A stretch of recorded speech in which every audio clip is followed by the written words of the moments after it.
Hey, it's Dale. Welcome to delbasid-timbers. Well, I'm just doing a couple of quick things today. I've got to get ready for a market on the weekend, and I just needed a couple of quick things to be able to make so that I could sell. What I thought I'd do is run through a little bit about the time that it actually takes me to make something like this, which is a bit of Camphor Laurel. This is going to be a platter, just a nice simple one, but go through the process of making it, and then also about how I actually price things to be able to then sell it. Some of that's going to depend upon the market that you're in and the demographics and the amount of money that's in your community, but this is the stuff that I do.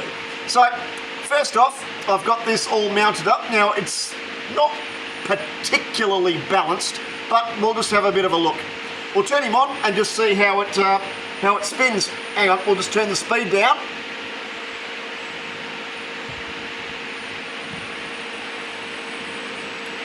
Surprisingly, that's not bad. Let's crank him up a bit. There you go, there's the vibration point. Now we're going to go through that, speed him up a bit.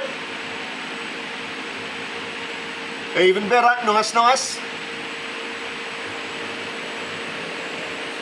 Now in reality, I don't need to go any quicker than that. That's fine. Oh, maybe a little tiny bit. Yep, that'll be groovy. We can happily turn like that. That will be fine. All right, let's grab some toolage and start getting into it. That's really spinning nice and true. Just taking nice easy cuts just on a 45 to nibble away those corners. You don't need to be too aggressive. Just let that timber come onto the blade and just go steady. Because I can't rock on my feet, I had to pull out and make a second cut after repositioning. Joys of wheelchair cuts. I'm just starting to position for the mortise so that I can find the spot that we can mount onto the chuck for when we spin the whole thing around.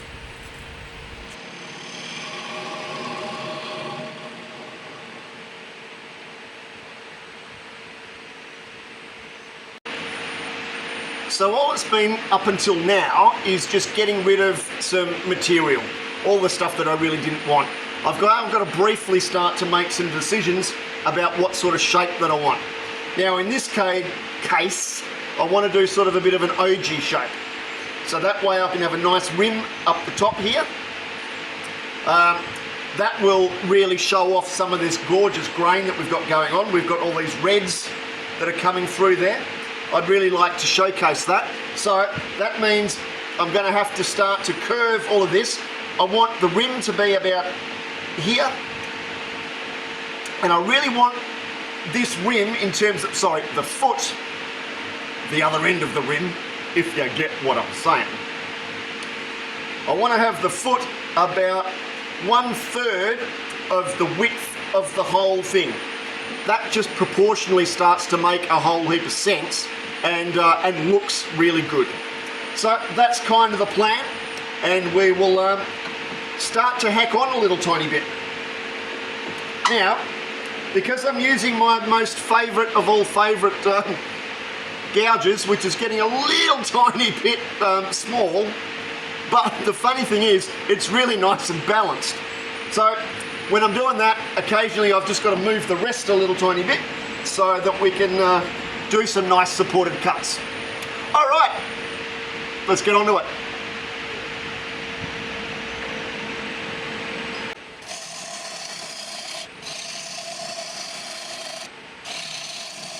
As you can see, I can only go so far with a cut without actually having to reposition my body. That's again the joys of not being able to rock onto your feet. You just got to then move your body around, then pick up the cuts and continue out towards that edge. No drama. All right, we've got a little bit to go now, but I mean, I'm going to come in here a little tiny bit more because I think that that's going to be a little bit nicer. But we're starting to get that sort of curvy-wurvy OG-y type shape. And we're starting to see a lot of this grain coming through, which is really nice. Now this timber is really dry, so it's not giving out the shavings that I would normally want. if that was wet timber, those shavings would be a lot bigger than that, but it is what it is, and we use what we've got. I'm now making the platter round, just taking off those edges. I don't bother doing that right towards the start because it's just a waste of time. Remember to have your face completely closed, otherwise that's going to go, grab and dance back around that corner. Nice and gentle as you're doing it, nice and easy. That way you don't have to take massive big cuts along side grain, end grain. This is a downhill supported cut. The fibres underneath are supporting the cut, so it doesn't actually tear out. It's a little bit like straws laying side on side. If you push down on those straws, it actually gets supported by the straws underneath. When you're cutting uphill, you pull those straws away, and that's when you end up having tear out. Now kids, boys and girls, don't do this. This is cutting uphill. It is not a supported cut. This is not the way to get the cleanest of cuts. I was actually just too lazy to come back and angle myself the other way. I was already sitting there, so I thought, bugger it. It just takes a little tiny bit more sanding to take out a little tiny bit of tear out. But in terms of a clean cut the other way, cut downhill. Here we're just cutting the profile of the foot. I use a skew to cut in the mortise. I cut in on the angle of my jaws. That means that I get the greatest amount of surface area that can actually hold onto that timber within the mortise. I also make the mortise not much wider than the jaws when they're closed. That way when they open, I've got the maximum amount of surface area touching that timber. Now I'm making a mortise rather than a tenon. So a mortise is an innie belly button and a tenon is an outie belly button. Now I make the mortise as deep as the outside edge of that foot, so that way it actually looks balanced. Now for all those people who sit there and say that mortises are dangerous and whatever else, I've rarely ever broke one. In fact, I've snapped off tenons more than I've stuffed up a mortise.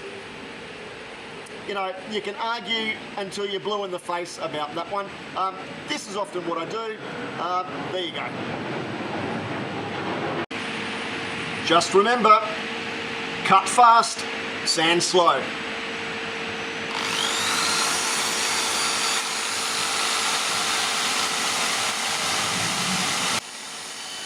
This is a little trick that I use sometimes.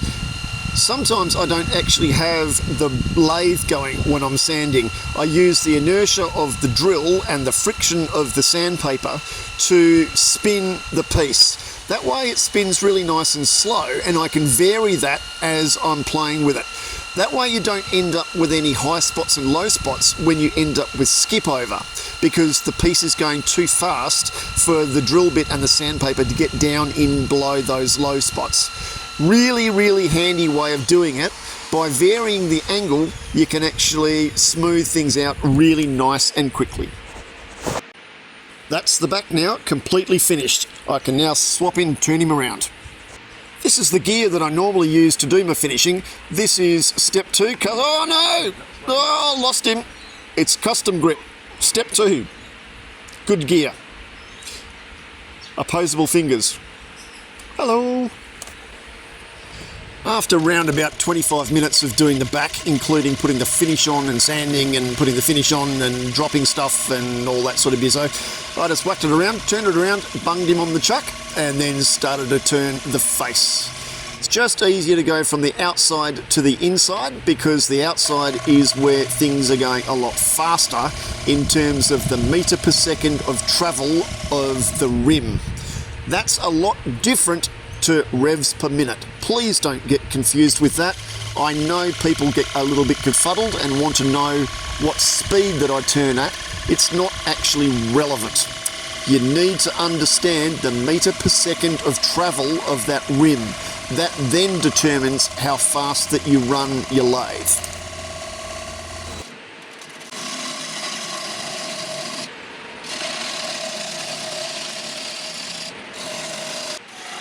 I usually make little steps or ledges when I'm turning the inside of a platter or a bowl. that always gives me a reference point that I can use to hold against the back of the bevel. Doesn't matter whether I'm doing those little plunge cuts or whether I'm doing push cuts like that. It's always then supported. Rightio, so where are we up to? Well, we're rough turned. Now, it's probably not the absolute cleanest of turning that I could actually do, but as I was saying, this is about basically just pumping stuff out. So we're at the, hang on, let me have a look. We're just around the 40-45 minute mark, and yep, we're rough turned. Now this is going to take me about, I don't know, 5 to 10 minutes to sand, and then another 5 minutes to put a finish on. So the whole thing is going to come out around the 1 hour mark, which is pretty much what I was expecting. Alright, I'll sand him up and we'll whack a finish on it, and I'll show you what it looks like, but then we can talk about all the nitty-gritty. So we're finished. That's a 35 centimetre Camphor Laurel platter. It's around 6 centimetres deep. It's got a nice rim on the front, which gives it some profile, and on the bum it's got a nice foot there and a little bit of detail as well to give a little bit more interest. I think that's turned out pretty nicely, hey? Now, I guess the elephant in the room is how much does this cost when it goes on my market stall or on my shop, and how do I work that out? Now, in this shed of mine, to open the doors, it costs me, or I want to charge, $100 an hour. I know this piece of timber effectively cost me, well, under 10 bucks, but for argument's sake, let's call it $10. So that's 110 bucks. Now, on top of that, I pull a business profit of 20%. So let's, for this exercise, call that $25. So we're at 100 and what? $35. Jeez, maths wasn't my big forte at school, was it? So once I've got the 135 bucks, then I take my operational expenses from in here off the top of that. So that's then 10% of the whole lot. That includes then insurances, it includes electricity, it includes fixing of tools, it includes consumables, it includes all of my finishing, all of that sort of stuff. So in reality, we're at $150. Now, I don't include anything like tax or any of those sorts of costs in any of that, because that comes out of my wage, which is that $100 right at the very start. So 150 bucks, a lot of people would sit there and think, well, that's a lot of money for something that you got for 10 bucks worth of timber. But when you look at it in terms of for something that's handmade, you won't find another one exactly the same as this. I think that's still pretty good value. All right, that's how I work out all of my pricing within a ballpark. I hope that kind of helps, and we'll talk to you next time. By the way, this is just a rough guide of how long it takes me to make certain things. Please don't use this as financial advice. Use your brain.